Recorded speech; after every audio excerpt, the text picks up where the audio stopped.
Dans cette partie, je vais vous montrer comment est-ce qu'on travaille la couleur, euh, la transparence, les dégradés à l'intérieur d'une forme et comment est-ce qu'on ajoute une image à l'intérieur d'une forme. Alors on va commencer par les basiques.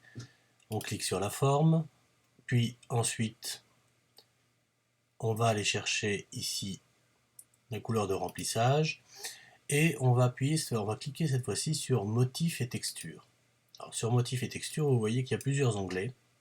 Le premier onglet, c'est les dégradés. Alors, on a ici plusieurs types de dégradés. On peut choisir unicolore. Vous avez l'exemple ici. D'accord. C'est la même couleur, mais de la plus foncée à la partie la plus claire. Bicolore, on choisit deux couleurs différentes. Vous voyez, on a deux couleurs en dégradé. Et enfin, un certain nombre de dégradés prédéfinis, c'est-à-dire, là vous avez l'exemple coucher de soleil, mais vous avez aube, désert, océan, etc., etc. Vous avez la possibilité également de jouer ici sur les types de dégradés. Alors, pour les dégradés horizontaux, vous voyez ici, ça va du foncé vers le clair, l'inverse ici. Et puis, vous avez un dégradé qui va du clair vers le foncé, à nouveau vers le clair, foncé, clair, clair, foncé, clair, foncé. Alors, on va prendre cet exemple-là, voilà, et puis on fait OK, et voilà, on a un dégradé qui s'est imprimé sur l'objet en lui-même. Voilà pour la partie dégradée. Couleur de remplissage, motif et texture, sur l'onglet dégradé, et on choisit les types de dégradés.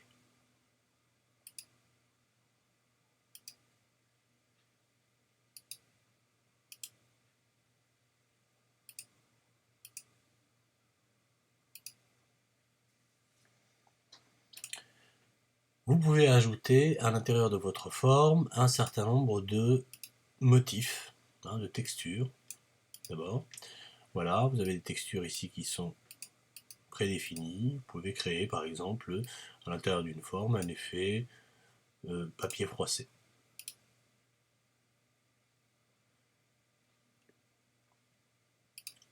Vous avez la possibilité également d'ajouter des motifs parmi ceux qui vous sont proposés ici.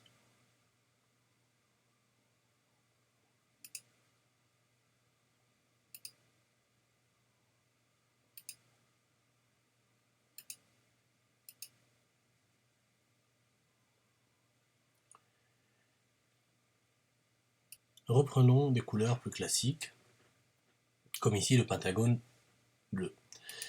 Vous avez la possibilité dans autre couleur de remplissage de travailler la transparence, c'est-à-dire de jouer sur un certain pourcentage de transparence. Je vais le mettre ici à 66%. Vous voyez que l'objet ici paraît plus clair. Si je le pose par-dessus l'objet qui est en dessous, vous voyez qu'on voit encore l'objet en dessous en transparence. Je vais jouer sur cet objet-là en transparence en le dupliquant.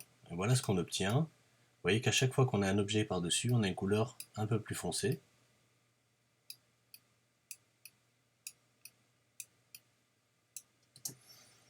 Si on regarde le résultat en aperçu avant impression, voilà ce que ça donne.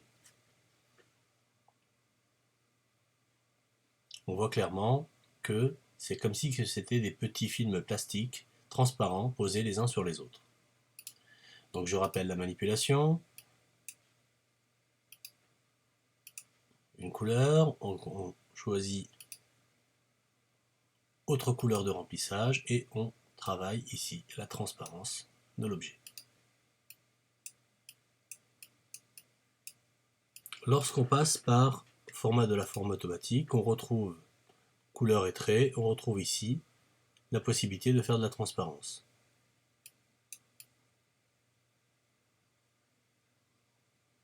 On voit sur l'exemple ici que plus on va à gauche, plus l'orange est vif, et plus on va à droite, et plus il est pâle. Alors je vais m'amuser à jouer avec cet objet comme on l'a fait tout à l'heure.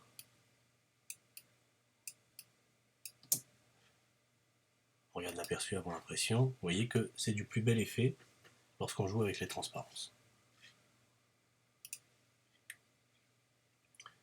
Prenons une autre page et imaginons qu'on veut mettre une image comme celle-ci à l'intérieur d'une forme comme celle-ci. Alors, on ne peut pas la faire entrer directement dedans, sinon elle dépasse.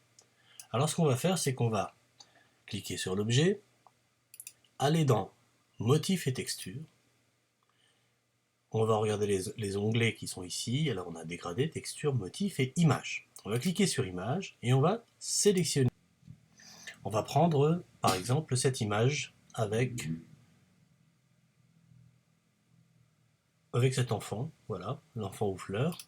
On va cliquer, on va faire insérer.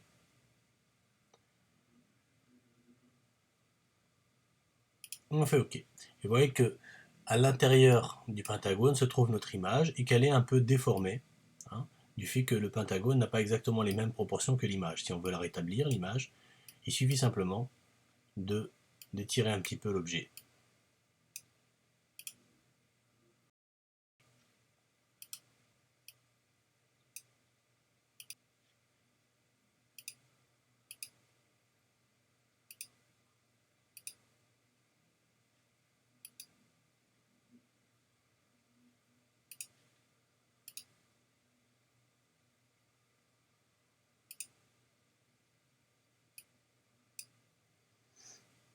On enlève le contour toujours.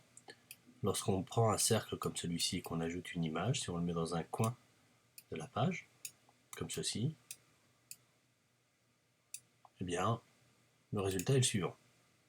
Ça peut être très intéressant d'utiliser une image, d'insérer une image avec du texte en n'utilisant qu'une partie de la forme, en la posant comme ça dans l'angle avec une image à l'intérieur.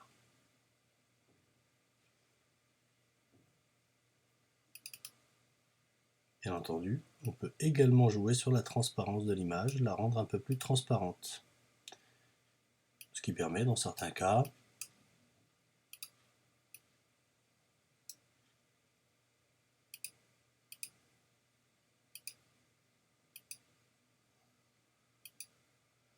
de la mettre en arrière-plan d'une image. Et ici, on voit clairement qu'on a notre image et le rectangle bleu est derrière l'ellipse qui contient l'image. Il est derrière et on le voit par transparence. L'image est donc bien transparente.